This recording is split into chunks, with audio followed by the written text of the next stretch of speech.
Welcome, I'm Nid, Karma Guide, and I help people with uncovering how it is that you've got the free will to choose your life experience and how to step into that power and gift. This video, we are exploring the difference between being right or wrong and stepping into knowing, and how we can use that to help navigate life, to improve relationships and enjoy making choices a little bit more. I wanted to give 2 examples of when it is that we can step into that judgment of right or wrong, which can sometimes take us down a not so easy and gentle experience, but a really great learning opportunity. So the first one is the question of, am I making the right decision? And we will often notice this when we're doing a big decision, if it's buying a house, buying a car, what job should you have, whether or not, the school that you're choosing to go through when you're a kid, or like what subjects you're going to study. All of these things, they're big decisions, and what's going to be the right decision to make. And it can feel like an immense amount of pressure that's placed upon you when it has to be right. And that is really exhausting and very stressful and can provoke an immense amount of anxiety for some of us. And so what is it that we can do to help ease in that decision process? Well, one of the first things is to recognize that whether it's right or wrong, the outcome of that decision is going to be an unknown. You don't really know how it's going to go. You might think you're going to really love it and then find that actually you don't really enjoy it. And how do you handle that? And so the reality is the decision in itself is not right or wrong, but it's how we handle things in the future. That a decision may lead to a consequence, that it makes things easy and creates more opportunity, or it closes some doors and then we have to do a little bit of a spin around and find a new window in which a new opportunity is going to come from, and we learn and we grow. So really taking the perspective that right or wrong is not the question to ask ourselves, but really to reframe it and say, whatever the outcome, I can handle it. I have the resources and the tools in order to be able to find a lesson, a learning, a growing opportunity, and I'm going to move forward with that into something else. And sometimes if the decision seems wrong, it's because we had some learning to do. We had further growth to uncover, and that's a real gift. That's a really beautiful thing to embrace. And really the key part about embracing this is knowing that you can handle it, knowing you've got the tools and the resources to handle whatever life gives you. And life is never going to give you more than what you can handle. Just sometimes you might need to ask for greater support. You might need to literally flip your brain around a few times in order to find an alternative way of looking at things. But life will always give you something that you can handle in order to make yourself even more alive and full of experience. The second way in which being right can appear is in conversation and in relationships. When one person has a viewpoint and another person has another viewpoint, and one needs to be right. And this sits very much from my legal training.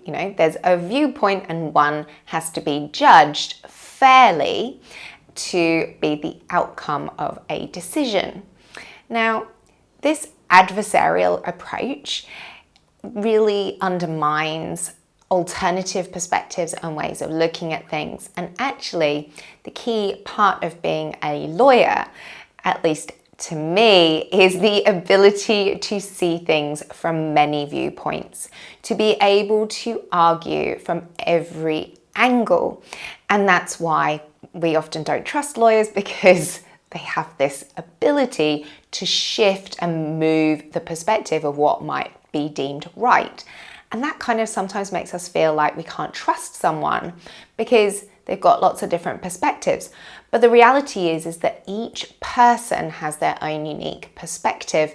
And so none of them may be right. They're all just their own perspectives. It's just that a lawyer and some other skills and training will provide you with the art to be able to do that kind of mental gymnastics on your own, rather than entering into a discussion with someone. But it also can mean that you can settle on your own viewpoint and then become quite stuck in that viewpoint as being the viewpoint. And it's when we're in this space that we know that we are probably not holding the most heart open, loving and vulnerable, accepting, curious and mindful energy in which we can be engaging with other people. So when we become stuck in a viewpoint and stuck in expressing, this is how I see things, I know I have moved through, thought through, had these experiences, and this is how it is, that energy of being right, maybe being a little belligerent and a little overly affirming in your viewpoint, is really a wall shutting you off and disconnecting from the other person that is with you. So how can you step back from that desire to be right, to say, this is my experience and I want to be understood and I want to be heard and I want to be seen, so that you can share your experience and feel as though it has an open and receptive space? Well, this is when we can simply step back from I'm right because this is what I experienced or this is what I know. And we can say things with a bit more curiosity. From my experience, from my perspective, from the way that I have understood things, this kind of language starts to open your own mind up and your inner dialogue to see that things could be other, to see that there could be another way. As we open our own mind, we start to open our own heart. And the reality is that when we communicate with a closed heart, when we put in that wall of being right and of having this fixed opinion, we begin to cause harm because we disconnect, we stop engaging in the empathy and the heart energy of those around us, and that is how harm is caused. It really, in a way, is not to do with whether or not what is being said or the opinion is right or wrong, but it's to do with how we connect and communicate in order to move forwards and find understandings where there is that common ground and mutual respect. So this closed energy, this closed language can come out in two ways. It can be really angry and aggressive, and I'm right, I know what I'm doing, I've said this, listen to me, which doesn't feel that great. The other option might be to repress that opinion, to say I don't have one, and kind of become a little bit evasive because of being worried about other people judging, putting you down, saying you're wrong, coming back with that aggressive and angry response. And so you don't say anything and you kind of over worry about how do I say it, what do I say, what would be the right thing to say, and you over plan the conversation, and then you might spend too much time over contemplating how did that conversation go and assessing what you did wrong or right, or judging the conversation and how it unfolded. So then we get into this just exhausting place of worry, and it creates anxiety about situations and communications with people. So again, we get stuck and lost in a place of judging a conversation, of being right or wrong. And really, it's just to do with closing the heart or opening the heart. When we put in place a wall, which is to judge and say there is only one way for us to communicate and connect, it is to close off our ability to really listen and be with one another and to not cause harm. And so this comes to the final part of letting go of this need to be right and stepping into what is knowing. Well, knowing doesn't have a judgment. Knowing comes from the intuitive self of claircognizance. And cognizance is where it is a knowing, a cognition that is not just of the mind and of thought, but a cognition of the whole body. It doesn't rely on hope. It doesn't rely on belief. It just knows what is. And when we can come from this place of simply knowing that we are in our honest self, that we are knowing, we are speaking from the moment we are in, then we can know that our decision to speak, to make that choice in life is coming from a safe and stable place where it's present, fully present moment choosing. So coming into claircognizance has nothing really to do with an intuitive, I can see the future and I know it's going to be okay, although that might work for you and you might have that gift, and that's awesome if you do, but it might not always be reliable. It might not always be available in every opportunity. So how could you make it so that if that isn't there for you, or it isn't there in every opportunity, that knowing is something that you can utilize in making decisions in your life and using that to decide in your communications, how you speak with one another? It really comes to being present, being in your body and honoring the feelings that you have currently. And really in knowing it's in your bones, and that is why it's present moment. That is why that inner knowing comes from within, in the present moment. It sees the bigger picture of your soul and this life that you're on.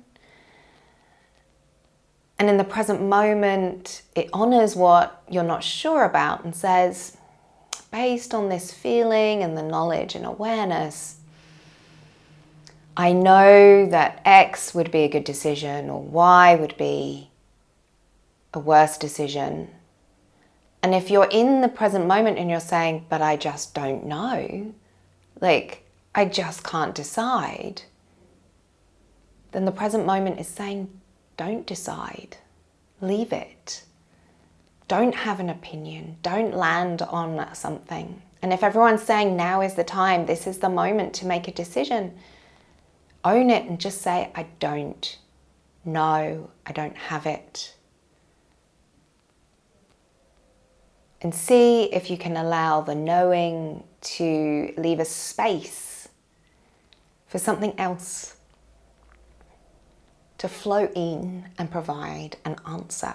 Because sometimes if you don't have the knowing, if you don't have the I know yay or nay, sometimes it's because you just need to be open and receptive. So really stepping away from being right and wrong and into being really present with your whole being, honoring these feelings and seeing if there's a way, and if not, just staying present and open. What may come, may come. And allow that to be your path for navigating your flow in life.